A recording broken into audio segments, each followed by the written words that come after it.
Hi అండి, అందరికీ నమస్కారం. ర్యాంప్ మీట్‌కి వచ్చిన మీడియా మిత్రులందరికీ థ్యాంక్ యూ.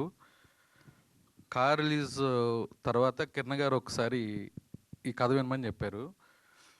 కథ వినగానే విపరీతంగా నచ్చింది. నా బ్యానర్లో మళ్ళీ ఒక ఎంటర్టైన్మెంట్ సినిమా చేయాలనుకున్న టైంలో ఎగ్జాక్ట్లీ కథ వచ్చింది. చాలా చాలా హ్యాపీగా ఫీల్ అయ్యాను. థ్యాంక్ యూ సార్, ఫస్ట్ ఈ కథ నా దగ్గర పంపించినది మా హీరో గారికి. అండ్ నరేష్ గారికి ఫస్ట్ నేరేషన్ డైరెక్టర్ గారిని పంపానండి. నరేష్ గారు ఫోన్ చేశారు, రాజేష్ కథ అదిరిపోయింది, ఇప్పుడు చెప్పొచ్చా సార్, ఇండస్ట్రీకి ఒక యంగ్ హరీష్ శంకర్, ఒక యంగ్ త్రివిక్రమ్ రాబోతున్నాడు ఈ సినిమాతోని. అంత బాగా డైలాగులు రాసుకున్నాడు. అండ్ మా డైరెక్టర్ ఏదైతే చెప్పాడో అది అంతకన్నా బాగా తీశాడు.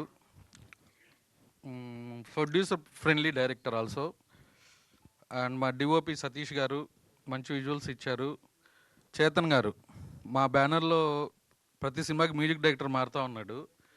ఇక నుంచి నెక్స్ట్ చేయబోయే 3 సినిమాలకి నేను చేతన్ గారిని ఫిక్స్ అయ్యాను. అంత టైం ఇచ్చారు. ఒక 3 నెలలు సాంగ్స్ మీద కూర్చున్నారు.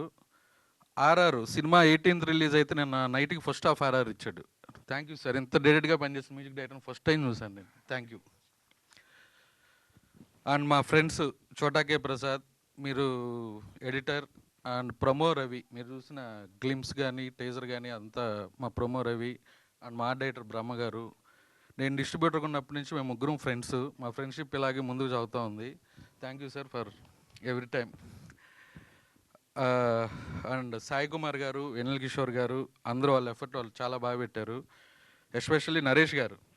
హాస్య మూవీస్ అనగానే ఇంకా ఆయనకి పూనకం వస్తుందేమో నాకు తెలియదు, అంత బాండింగ్ ఉంది ఇద్దరికి. నన్ను ఒక కొడుకులాగా, ఒక బ్రదర్లాగా చూసుకుంటారు ఆయన. Thank you sir.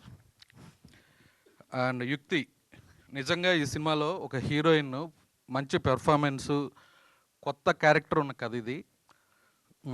లిటరల్లీ చింపేసింది స్క్రీన్లో. నేను ఇంటర్వ్యూలు చూసి షాక్ అయిపోయా. చాలా చాలా బాగా చేసింది. మంచి డ్యాన్స్ కూడా ఉంది. Onam song the best song in this album. And మా హీరో గారు ఒక బ్రదర్తో సినిమా చేసినంత హ్యాపీగా ఈ సినిమా షూటింగ్ జరిగింది. ఎప్పుడూ నవ్వుకుంటా మళ్ళా కిరణ్ గారితో సినిమా చేయాలంత హ్యాపీగా ఉన్నా. ఈ ప్రెస్ మీట్లో ఇంతకన్నా ఎక్కువ మాట్లాడడం కరెక్ట్గా అనిపిస్తుంది. Thank you.